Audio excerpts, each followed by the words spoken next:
Government's objective is to privatize PIA in the next 6 months. PIA was put on the sale list and it couldn't get the highest bidder's attention.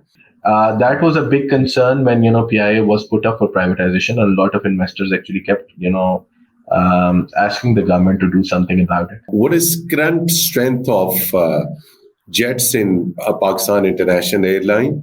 And out of total number of aircrafts, how many are operational? The total fleet that PIA has is about 34 aircraft. Now, out of those aircraft, we have 19 operational aircraft. What measures have been taken to ensure that all technical, non-technical staff, particularly the pilots, which sit on the most sensitive seat, flying seat, their credentials, their professional documents, their training certificates, these all documents and things like that were checked?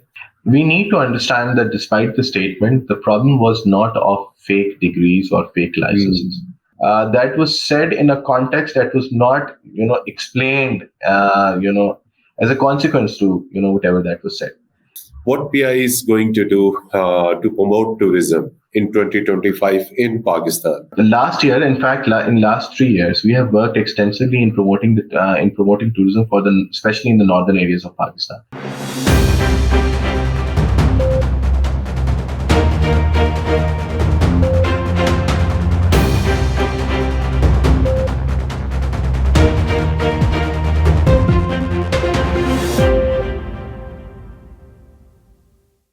Bismillahirrahmanirrahim. Hello and welcome to program Insight in Videos English.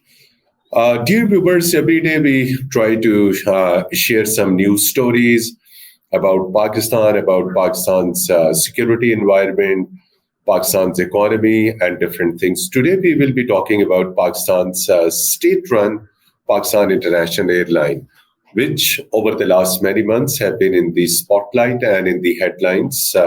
And there have been, of course, stories about its privatization, but it couldn't help due to a number of reasons. But now there is a good news that PIA will soon be resuming its flights to Europe, United Kingdom, and many other destinations. This resumption of PIA flights will help this particular airline in stabilizing its budget and stabilizing its economy. And ultimately, it will not be dependent on bailout packages, which it regularly used to get from the federal government. What are PIA's plans on which route it's currently flying? And it's about the strength of its pilots, its aircrafts, and many more things. To discuss this all today, we are fortunate to have with us spokesman of Pakistan International Airlines, Mr. Abdullah Hafeez. And Mr. Abdullah Hafeez, very warm welcome to program Insight in Videos English. I would like to begin that currently, please update our international viewers on which countries PIA is currently flying. Thank you so very much, and thank you for having me on the show. It's a pleasure to be on B News. So PIA still has a large network extending from China all the way to Toronto. PIA operates to many international and domestic destinations, including China, including Malaysia. It has a very extensive network in the Gulf region, in Saudi Arabia, UAE, Oman, Bahrain, Qatar, Kuwait. Also, it flies to Istanbul, and now we are resuming our flights to Paris. As you might be aware that from the 10th, we are starting our Paris or European operation, which has been under a ban since July of 2020. And after that, we intend to fly to the UK. Currently, we are also flying to Canada and in the city of Toronto. That's great that from 10th of January, PIA will be resuming its flights to Paris. And as you said, in the near future, flights will also be restored to United Kingdom. Coming immediately to this particular new route, that is Paris. And as you said, almost 4 years ago, it was suspended. Now, whatever were the reservations of European agencies and also of United Kingdom, UK comes later. But please share with our audience that have we met all those conditions? Have we removed their all reservations, apprehensions vis-a-vis all safety protocols and things like that? Well, the general apprehensions were on the pilot licensing issue, and whatever conspired after that is all part of history now. They were apprehensive about, on a certain statement that was given by a very high-ranking government official regarding, the pilot licensing, and the fact that most of our pilots, one third of our pilots to be exact, All have full obtained those certificates and licenses degrees. using practices that were not fair. So, right in the aftermath of that statement, European Air Safety Agency, which is the premier aviation agency in the world and regulates the airspace of European Union, and at that time, because Brexit had not happened, so it also regulated the airspace of United Kingdom. So immediately they invoked a ban on all the airplanes that have been registered in Pakistan because they had apprehensions on the oversight capability of the regulator, Pakistani regulator, which is Pakistan Civil Aviation Authority. Now, after that, obviously that was a big setback for PIA because PIA had a vast network in Europe, in UK, and quite frankly also in North America, and about 37% of total revenue came from these sources, which at a fair market price right now would be around 70 to 80 billion rupees per year in terms of revenue. So that was a big setback for PIA, but thankfully, since prevailed. The regulator, Pakistan Civil Aviation Authority, along with Pakistan International Airlines, they've worked very hard on it since last 4.5 years. You need to understand here that European Air Safety Agency through their agency SAFA, they regularly inspect PIA's aircraft on different international airports, international destinations. They do their assessment. They do their surprise inspections in Dubai, in KSA, in Malaysia, and also other destinations in North America. So we were under that scrutiny in any case. But once they took that serious decision of actually invoking a ban that resulted in the measures becoming more stringent or more, let's say strict for that matter. So it was a big uphill task to meet all those requirements, to meet those stringent most regulations. And eventually they became satisfied and then they revoked their ban. Paris used to be a very popular and oldest route of Pakistan International Airline from Pakistan to Paris, and many Pakistanis who were residing in France, they used to use this airline to visit their homeland, and many Pakistanis in Pakistan, they used to travel on this route to France. So tell us, with the resumption of Pakistan airline flights to Paris and subsequently to other European destinations, how much annual revenue is expected, and do you think that revenue will stabilize PIA financially? So it's a great question. Look, we need to understand that before the ban happened, PIA, like I said, had an extensive operation. But you cannot just start the operation from get-go because you have been missing from the market since last 4.5 years. So it will take some time before you get your grip back on the market and you retain, you grab the market share that we had, before the ban happened. So it will be, a task cut out for us, and that might happen in the next couple of years before we actually grab that market. Now, you need to understand that, Europe, followed by, in fact, UK, then followed by Europe, are, one of those places where there is a huge Pakistani diaspora, and that travel very frequently back to their country. So that's a, big chunk that we are actually targeting, and obviously that chunk brings in good revenue. So for the overall financial health of PIA, this is a very productive route. And obviously, resuming the flights back on these sectors would be very, very productive, very, very conducive for PIA and its, financial performance. That's good. Would you like to share what is current strength of jets in Pakistan International Airlines? And out of total number of aircrafts, how many are operational? So the total fleet that PIA has is about 34 aircraft. which includes three types of aircraft, which are Boeing 777, which are the state-of-the-art aircraft still flying around the world and still being produced. Then there are the workhorses, which are Airbus A320s, and then followed by the regional craft, which is called ATR, which are turboprops. Now, out of those aircraft, we have 19 operational aircraft.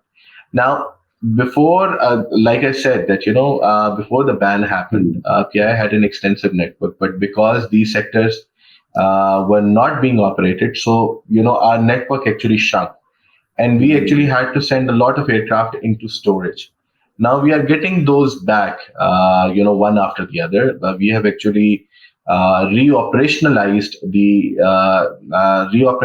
three aircraft in this month, and we expect that two more will join us in by the end of this month or by the start of next month. So our operational fleet is on slowly coming back up, and as our network would expand, the number of operational aircraft would also increase. Hmm. So, as you said that these three aircrafts are expected to join the fleet in the current month, what technically happened with these aircrafts? Whether they were grounded for technical maintenance, or what was the reason? So primarily there are two reasons. One is the scheduled maintenance. All aircraft, when they fly, they need to undergo scheduled maintenance periodically, as per the schedules that have been given to us by the aircraft manufacturer. So as the aircrafts were coming in for their maintenance, because they were not required, so they were sent into storage. Number two, one of the biggest challenge for Pakistan aviation industry generally is the availability of engines. You might see a lot of aircraft belonging to all three, four Pakistani carriers that are operating have been parked at Karachi because of non-availability of aircraft engine. Now, what happened was this is part of an international phenomena whereby during COVID time, a lot of airlines ordered a new aircraft and abandoned the old ones. And resultantly, what happened was that the support system of the older aircraft or the engines of the older aircraft, was not that great. Now, as the aviation has picked up and it is back to COVID, back to pre-COVID levels, the requirement for aircraft and the requirement for engines have gone up. So the engines are in high demand. That is why we are seeing that a lot of airlines in Pakistan, especially, have aircraft that are operational but they are without engines.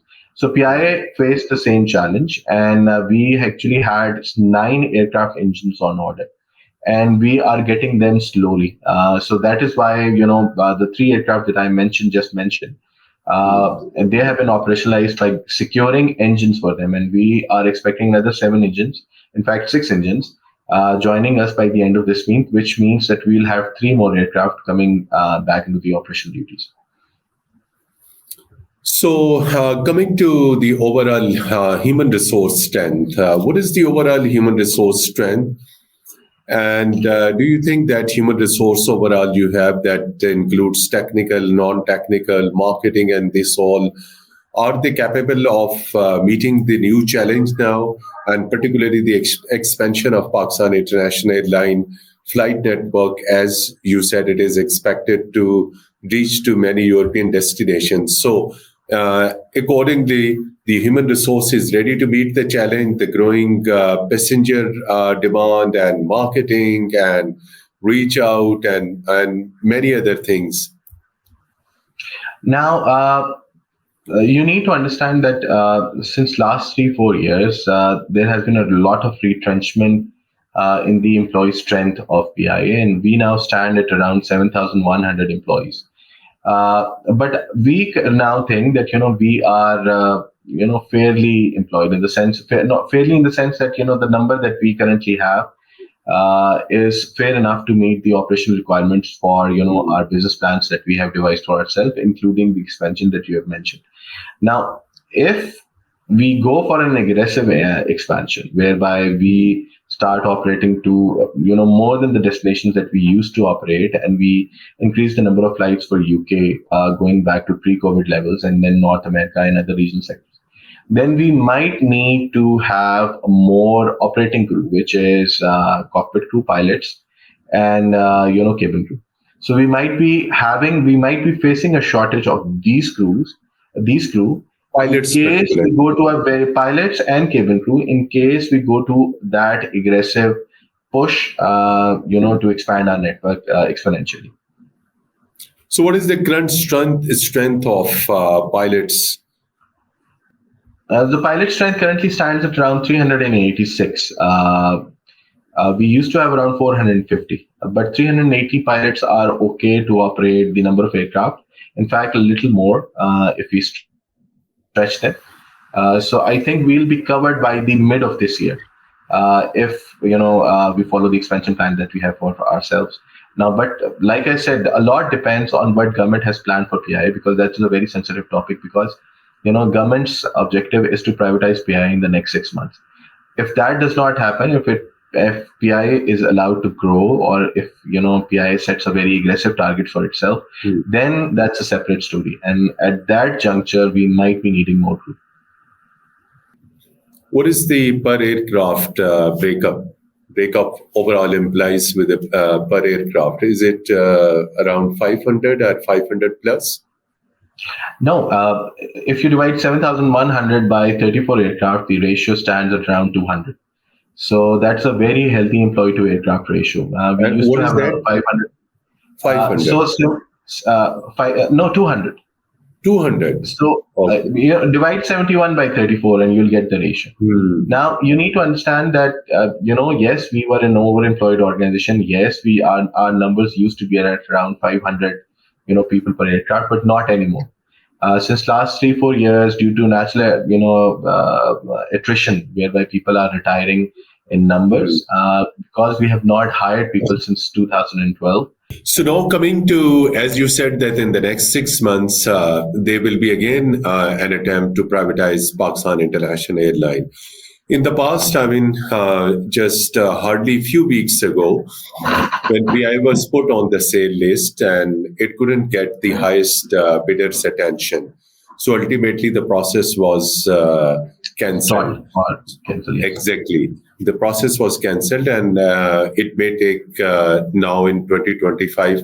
So keeping in view the buyer's desires and attention and requirements and these all things, all other plans, as you said, are in progress. Please share with us restructuring. Although you said that since last more than 10 years, there have been no new recruitment. So, but whatever is the available human resource, has that been restructured so that they could perform well? For moving to privatization, PIA needed two types of restructuring.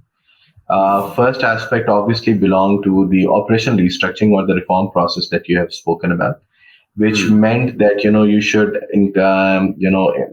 bring in operational efficiency into the mix, whereby you're not operating routes which are not productive to you. You are capitalizing or expanding on productive routes. You are reducing your numbers. You are improving your process. So that aspects have already gone into PIA, whereby we see a lot of operational efficiency coming into our business.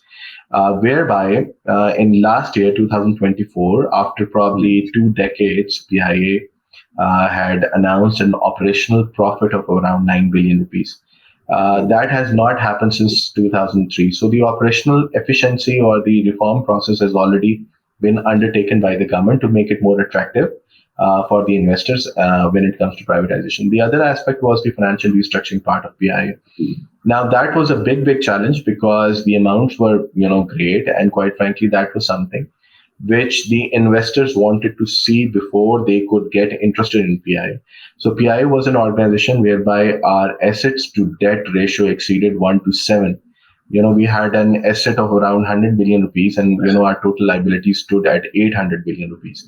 So that was a very alarming situation, and that needed to be taken care of or grabbed before actually government could move on to privatization. So what they did was they actually split the company into two as part of the consultancy that they obtained. So PIA actually was segregated into two entities. One was the PIA holding company, which retained all the liabilities, along with all the attractive assets of PIA, which included properties, our foreign properties, our hotels, everything that we had. and along with along with most of the liabilities, non-operational liabilities. So those liabilities and the assets were parked in a holding company called PIA Holding Company. And the other company was PIACL, which is PIA Corporation Limited, which was quite frankly a flight operations organization, and it had a cleaner balance sheet, and its liabilities were not that great, in the sense that asset to liability or negative equity was stood around 40 to 43 billion. That was a big concern when PIA was put up for privatization, and a lot of investors actually kept asking the government to do something about it. Once that privatization process failed, the government, you might have, if you follow the news of PIA, heard that government has accepted to, because that negative equity actually belonged to the taxes, the outstanding taxes that were supposed to be paid. So government has already decided to, take care of that. So now we have a company which is, very healthy. We have a company which is operationally green, and that makes PIA a very interesting proposition for any investor. Now, combined with that, with the newfound repute that PIA has of meeting all the operational safety requirements of the best aviation agencies in the world, including EASA, NFA, and UK DFT. So now PIA is a very, very interesting story. This fake certificates and degrees used to be very, very serious issue. And as it was announced by the then aviation minister, Mr. Sarwar, that many of Pakistani, PIA pilots possess fake certificates and degrees and things like that. Since that, what measures have been taken to ensure that all technical, non-technical staff, particularly the pilots, which sit on the most sensitive seat, flying seat, their credentials, their professional documents, their training certificates, these all documents and things like that were checked? Was there any process, and that process has been completed? I think this point needs some clarification. We need to understand that despite the statement, the problem was not of fake degrees or fake licenses. The licenses were indeed issued by the regulator, that is competent authority to issue those licenses, which is Pakistan Civil Aviation Authority. So all those pilots had, valid licenses that they obtained through the regular process that, was there. Now, the problem was that, it was revealed that some of those pilots might have cheated during their exams. So they had their other credentials, intact in terms of flying, in terms of number of hours, in terms of having their, the original pilot licenses, which was CPL or PPL. The issue was that, once they sat in that exam, so there were some discrepancies, observed during the examination process. That did not prove the whole, degree awarding thing or the licenses to be fake or, not okay. That thing, like I said in the beginning, that was blown out of proportion, or probably that was said in a context that was not, explained, as a consequence to, whatever that was said. Now, having said that, the licensing issuing authority, like I said before, is Pakistan Civil Aviation Authority.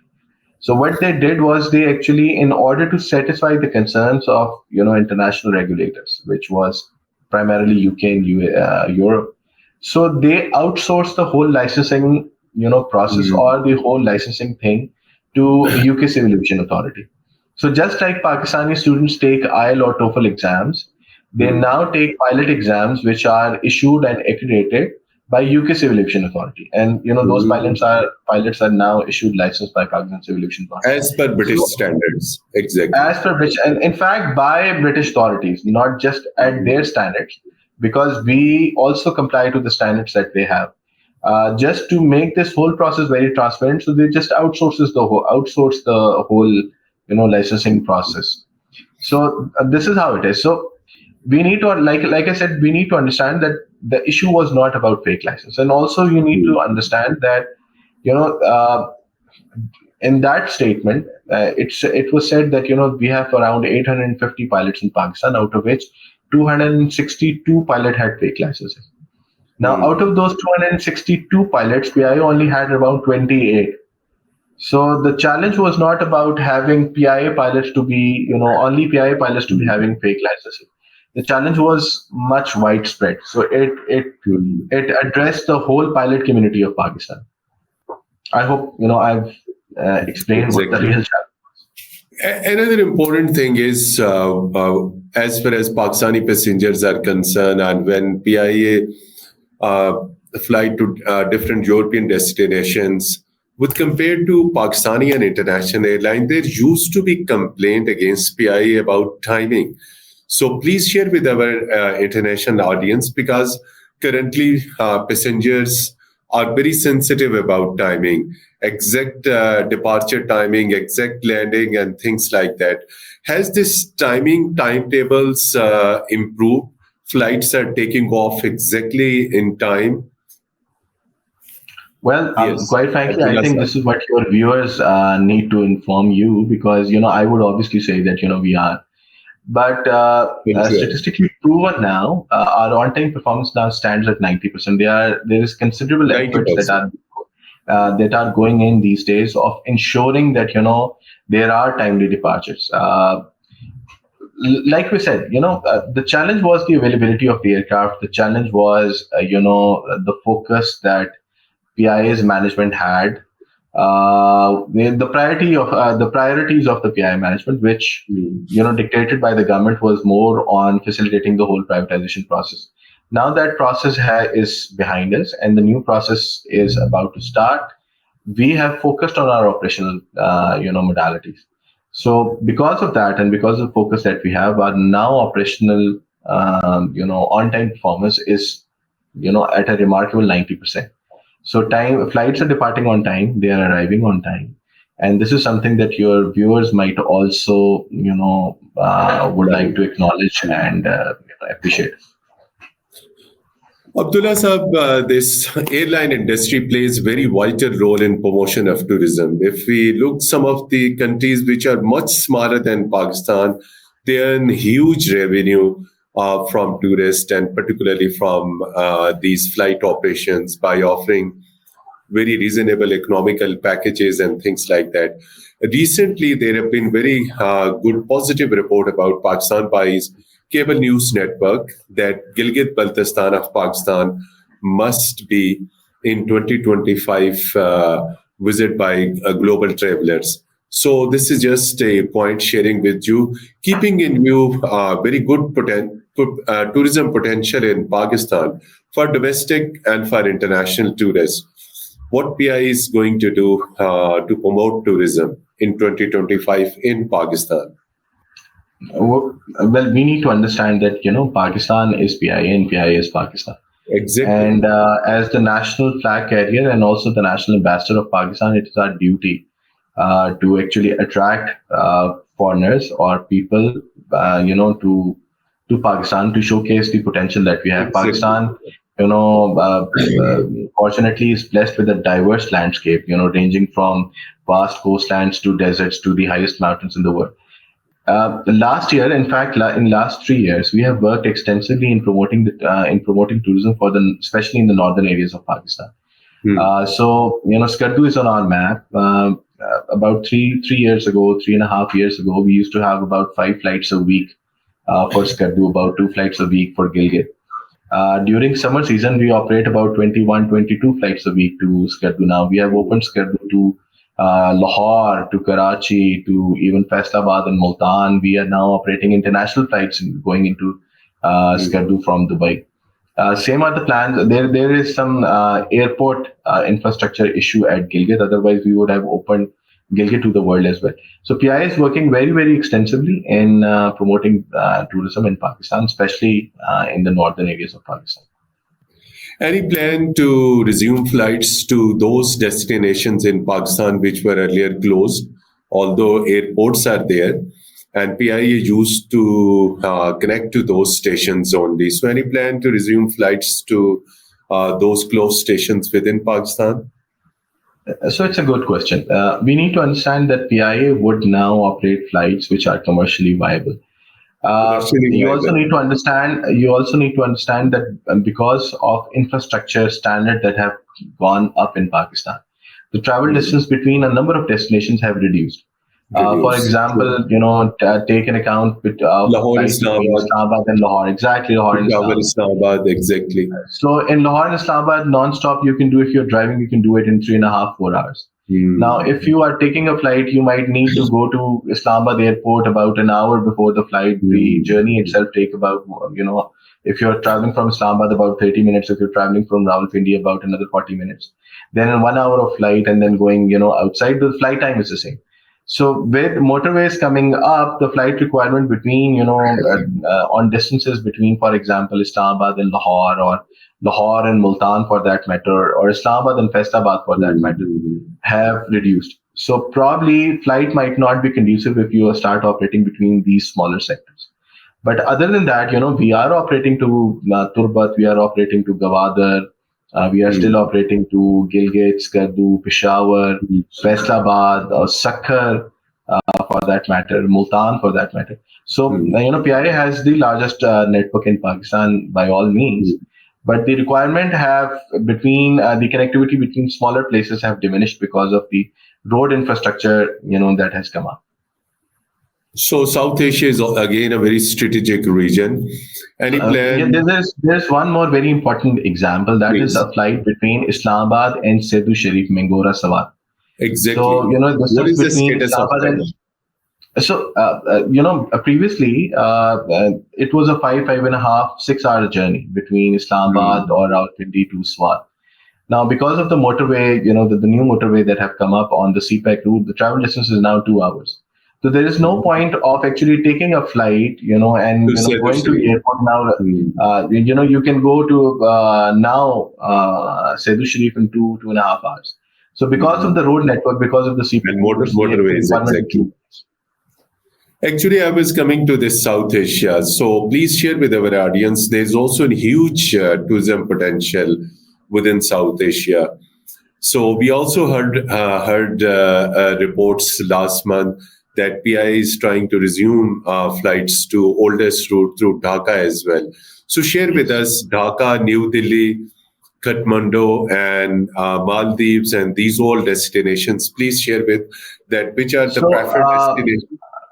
PI used to have a very, extensive South Asian network. We used to operate to Bombay, Delhi, Kathmandu, Dhaka, Hmm.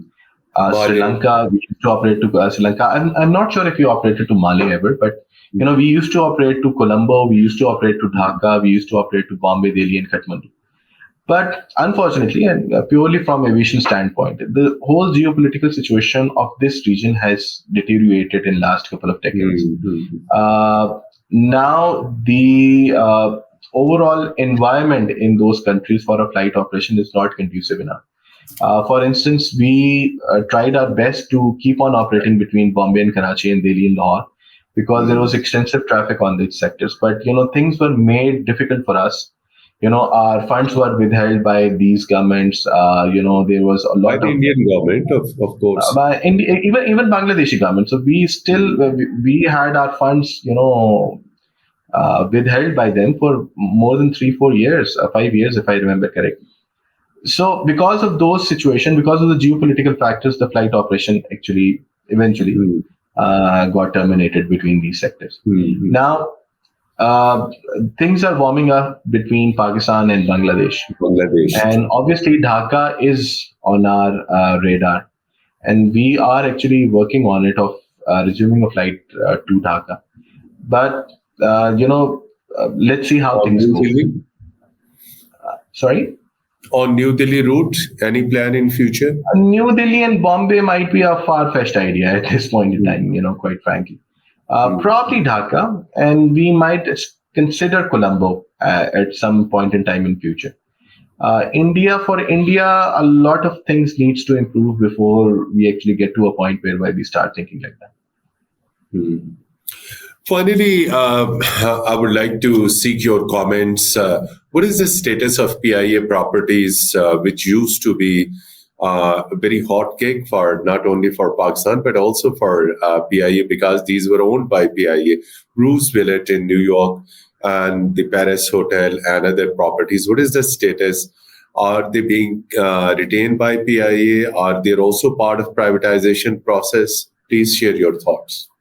So properties are 100% secured and are now fully owned by the government of Pakistan.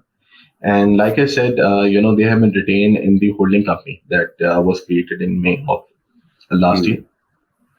So government intends to, keep owning those properties, and they are not part of PI's privatization process. So those properties would remain, the Separate. property of Pakistani nation. So they will remain as such. PIA is being privatized, and with PIA, there's only a couple of properties that are going with it, which are its offices, quite frankly. Other than that, it's just the roots, it's just the brand name, and it's just the aircraft inventory that is being, privatized. Last, that there have been scores of massive corruption cases within Pakistan International Airlines. So share with us that what is the internal check and balance and anti-corruption mechanism within your organization so that this type of menace could be prevented? So the mechanism have gone up. We have become very, very strict on curbing any such activity, and that might be evident from the fact that you might not have listened to any scandal or any, corruption story coming out of PIA in the last 4 or 5 years. So that is something that we are working very, very aggressively on, and I think that is an overall direction, not just from the PIA management, but also from the government of not. Compromising on anything which can lead to such bad practices. So I think the curbing mechanism is working. There is, like I said, there is not a single scandal that you might have heard in last 3 4 years. So I think we have overcome that. If not fully, then most part of it. Thank you so much, Mr. Abdullah Hafeez. Despite your busy schedule, you spoke to Program Insight in V News English and shared your narrative, PIA's story, future plans, and the good news for Pakistan that PIA will be resuming its flights to Paris and after Paris to many other European destinations, keeping the Pakistani flag very high. Thank you so much once again. And dear viewers, till our next program, goodbye and Allah Hafiz from Studios.